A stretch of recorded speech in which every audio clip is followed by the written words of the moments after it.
Welcome to the FPL Gameweek 4 preview. This is where I'm going to be breaking down every single match in this game week and highlighting the best players from each fixture, as well as the top 5 captaincy picks, which are going to be ranked in order. So without further ado, let's get straight into the video.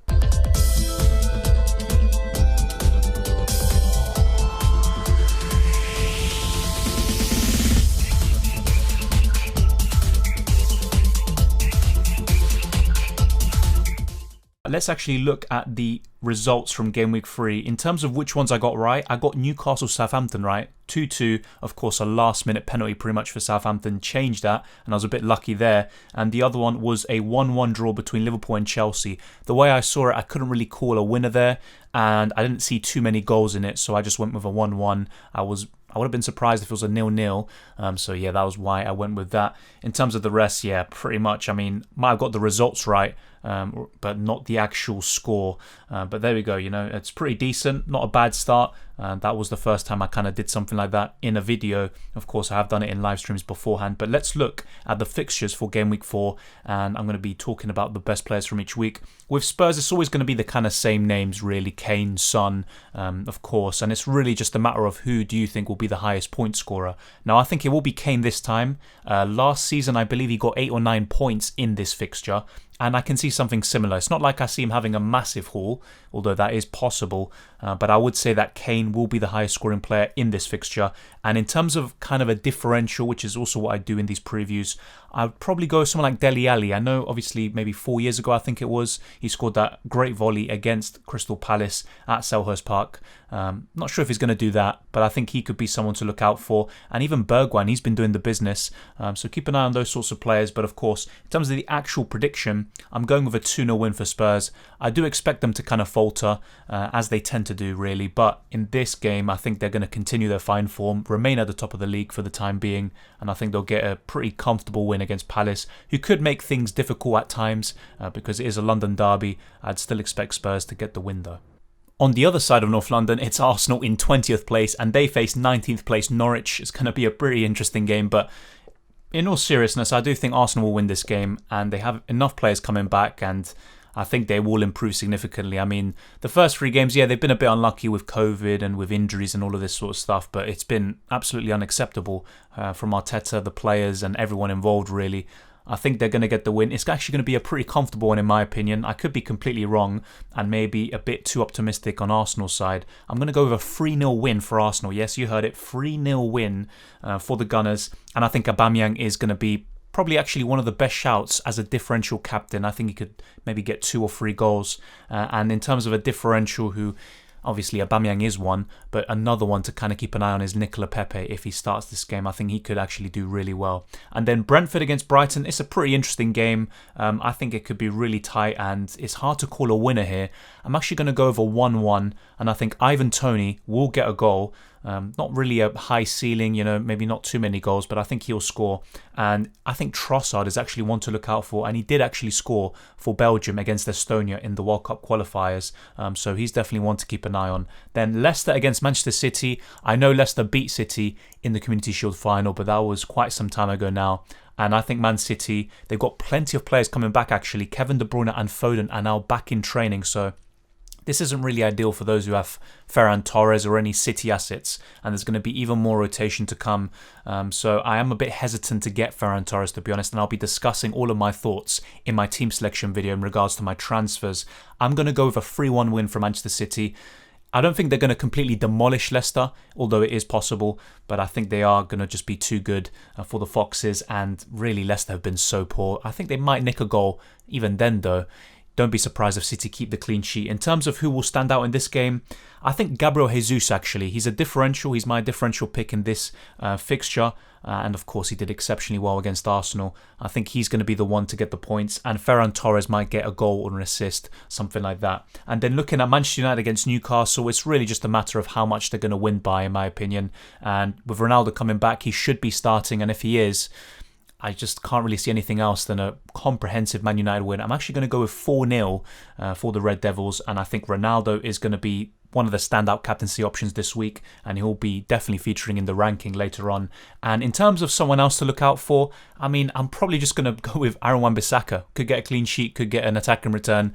I did actually mention him last week, I believe, against Wolves. Didn't really pay off, but I think he could actually do the business here. And then Southampton against West Ham.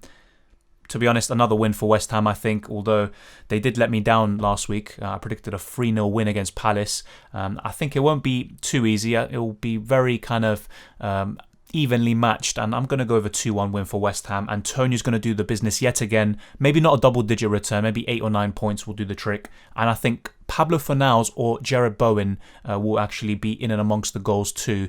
Maybe not Benrahma as we all want or expect. I think one of those two could actually be doing really well. Approaching the final few games of the week, we've got Watford against Wolves, and Wolves are a big talking point at the moment with all their players, with the underlying stats and the long fixture run all the way up until Game Week 14 really, which is absolutely sensational. In this fixture, I can see Wolves winning. Then again, though, I think Watford do have a bit of resilience about them, and they have a bit of quality. They were a bit unlucky, in my opinion, to not actually get anything against Spurs. I'm going to go over a 1-1 draw, once again, kind of my favourite scoreline prediction at the moment. And I think Sarr and Raul Jimenez will be the ones to kind of be in and amongst the goals, really. They're the two players I have the most confidence in this fixture. Looking at Chelsea against Aston Villa, this would have definitely been like a 3 or 4-0 whitewash, in my opinion, if Lukaku was definitely declared fit. He has a thigh injury, so it's something we have to monitor. If Lukaku does start, then I think Chelsea will definitely win. It's just a matter of by how much. I'm going to go over 2-0. It's kind of a famous scoreline for Chelsea, or a 1-0. And I think Marcos Alonso, if he starts, he could easily get an attack and return and a clean sheet. So he's the kind of main player I highlight from here. And someone who I have a gut feeling that will do well this week is actually Mason Mount. It could be Kai Havertz too, but I'm going to go with Mason Mount. And he's actually been doing really well this season, creating a lot of chances. He's already getting a few attacking returns, which last season, to be fair, considering the amount of chances he was creating and the expected assists, he just wasn't getting the assists he deserved. But I think he can do well in this season and also in this fixture. Looking at Leeds against Liverpool, I mean, Liverpool have actually, apart from the Chelsea game, they've been keeping clean sheets left, right and centre. Leeds are capable of scoring against anyone, yet they're also capable of conceding a lot of goals to anyone. And I'm going to go with a 3-1 win for the Scousers. And I think Salah and Jota are going to be the two main players to highlight here. So kind of a no-brainer. Firmino should be out for a few more weeks. Jota should continue to start. And I think both of them can do some damage. And finally, on the other side of Liverpool, we have Everton, and I think this could be another fixture with a lot of goals in there. I don't actually expect Burnley to score. I think Everton will keep a clean sheet and they'll win comprehensively by 2 or 3. I'm going to go with a 2-0. I think that will suffice for Rafa Benitez. And I think Dominic Calvert-Lewin and Richarlison, who obviously didn't travel to Brazil for the World Cup qualifiers, I think he'll be re-energized, refreshed. And I think both of them will be in and amongst the goals. And two great options. There's also Luca Digne, of course. If Everton keep a clean sheet and he gets an attack in return, he could be in for some big points. So those are my predictions for Game Week 4. Let me know, of course, what yours are in the comment section down below. Now that we have all of the fixtures on screen, feel free to also put your suggestions on the top 5 captaincy options this week. Last week I had him in first against Watford. However, this time I'm going to be putting him 5th, and that's Harry Kane. He didn't do the business against the Hornets. It was Son. I think, though, that Kane will be getting maybe not a huge score, but maybe 8 to 9 points, as I discussed earlier. And I think he is going to be getting his Premier League tally up for the first time this season. And then moving on to 4th place, I think that fixture at the bottom of your screen is just so tempting. And just like Kane, I don't see a huge ceiling, although it's certainly possible. I think Dominic Calvert-Lewin will get a goal or two against Burnley, and he could be a great differential captain. So I'd definitely be going with him at number 4. And in number 3, this is going to be highly dependent on if he's fit, and that's Romelu Lukaku. If he was definitely fit and there were no kind of concerns about his fitness, he'd actually be second on my list above a certain player who I'll discuss later on, of course. But because he is an injury doubt, I'm going to have him at 3rd. And if he is starting this game, he could easily get 2 goals, maybe even more. And that's how good Lukaku can be on his day. And Aston Villa, I don't know, there's just something about them this season defensively. I'd be very surprised if they kept anywhere near the kind of 15, 16 clean sheets they kept last season. And now for the top 2 picks, they're going to be quite standard in my opinion. Mohamed Salah's second, he's always going to be kind of the top 2, 3 every single week. And with Leeds, the way they're defending, I think that Salah could have a very good field day here. And look, I'm not expecting a hat-trick like he did last season when they faced at the beginning, but I still expect Salah to maybe get a goal or 2, and he's just reliable. Even if he doesn't really produce as well as you'd expect, you just know that the chances are he's not going to blank. Although I might have just jinxed him there, that is possible, and it could be Jota or Mane coming in with the goals. Salah's just so consistent. He's got penalties to rely on if he has a bad game, just like he showed against Chelsea. So Salah is number 2. And at number 1, of course, a lot of people are having doubts about if he's going to start or not. Yet a lot of people are playing their wildcards to get him in, to take -8s, 12s, even -4 hits to get Ronaldo in. And I can understand why, but I think he is going to be the standout captaincy option this week. He may not even deliver on the hype yet, but just with everything that's there, his return at Old Trafford, that's the first game he's going to play upon his return. You've got Newcastle, who are just defending so poorly, and Ronaldo just scored 2 goals on international duty. He's been released early so he can pretty much make these fixtures for Manchester United. I think he is the standout captaincy option. I expect him to start, even alongside Greenwood. It could be Greenwood on the right, Sancho on the left, and Ronaldo up front. And I think he's just got everything. He's got set pieces, maybe even score a free kick. Why not? Once in a while. And he's got penalties. So I think Ronaldo will be the standout captaincy option this week. Let me know what your top 5 captaincy options are down in the comment section below.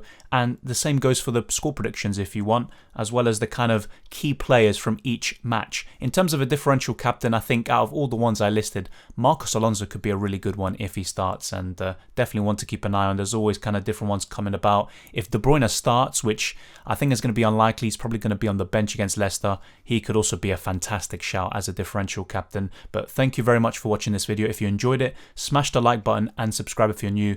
I have to keep on saying it. In the last week or 2, the growth has been absolutely insane, so appreciate every single one of you who has been liking the videos, sharing it around, commenting, and all that good stuff. And you can also follow me on Twitter and Instagram and contact me there. There's going to be a Rate My Team video, but of course, there's going to be a kind of wildcard topic about it. And the same goes for just your teams in general. Even if you have some plans, it doesn't have to be just wildcards, but a video on that is going to be coming very soon. And you can engage with me there anytime you want. And appreciate all the support as always. And I'll see you next time.